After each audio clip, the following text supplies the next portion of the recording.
Baik, Assalamualaikum warahmatullahi wabarakatuh. Perkenalkan, saya Khairul, saya dari semester 5 dengan NPM 22050022. Baik, di sini saya akan menjelaskan mata kuliah kebijakan publik dengan tugas analisis kebijakan publik. Yang pertama, ada pendahuluan. Kebijakan publik adalah keputusan atau pemerintah untuk mengatasi masalah sosial, ekonomi, politik. Analisis kebijakan publik menilai kritis dan memberikan rekomendasi tentang kebijakan yang ada untuk menciptakan kebijakan yang lebih efektif dan efisien. Kemudian ada tujuan analisis kebijakan publik. Yang pertama, menilai aktivitas atau mengukur keberhasilan kebijakan dalam mencapai satu tujuan. Kemudian yang kedua, evaluasi dampak atau menilai dampak sosial, ekonomi, dan lingkungan. Yang ketiga, memberikan rekomendasi, memberikan saran perbaikan kebijakan. Yang keempat, akuntabilitas atau menjamin kebijakan dapat dipertanggungjawabkan. Kemudian ada langkah-langkah analisis kebijakan publik. Yang pertama, identifikasi sebuah masalah, menentukan masalah yang perlu diatasi.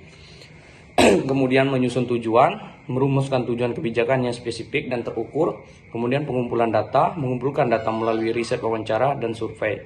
Keempat, analisis alternatif, mengatasi alternatif kebijakan yang mungkin diambil.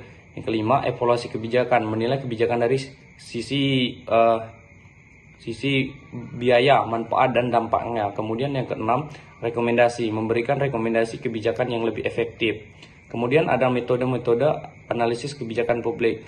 Yang pertama, analisis kualitatif, menggunakan wawancara dan studi kasus yang memahami fenomenal sebuah kebijakan tersebut. Kemudian yang kedua, ada analisis kuantitatif atau menggunakan data statistik untuk mengukur dampak kebijakan. Yang ketiga ada cost benefit analysis yang membandingkan biaya dan manfaat kebijakan. Yang keempat, analisis dampak sosial atau menilai dampak sosial dan kebijakan tersebut. Yang kelima, model kebijakan atau menggambarkan hubungan faktor yang mempengaruhi sebuah kebijakan. Kemudian yang selanjutnya, faktor yang mempengaruhi kebijakan publik. Yang pertama, politik, kepentingan politik mengambil kebijakan. Kemudian ekonomi, kondisi ekonomi mempengaruhi alokasi sebuah anggaran. Kemudian sosial, persepsi masyarakat terhadap kebijakan.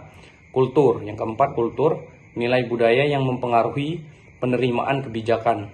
Yang kelima, itu ada hukum, kebijakan harus sesuai dengan hukum yang berlaku. Kemudian studi kasus ada yang pertama pengendalian seperti COVID-19, menilai kebijakan pembatasan sosial dan vaksin.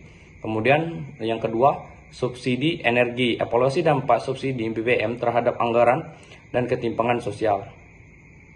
Nah, mungkin di sini ada beberapa kesimpulan dari materi analisis kebijakan. Di sini ada kesimpulan analisis kebijakan publik penting untuk memastikan kebijakan pemerintahan lebih efektif, adil, dan memberikan dampak positif.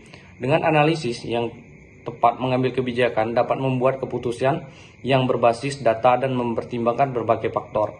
Mungkin itu saja penjelasan dari saya untuk materi analisis kebijakan publik. Saya akhiri. Wassalamualaikum warahmatullahi wabarakatuh.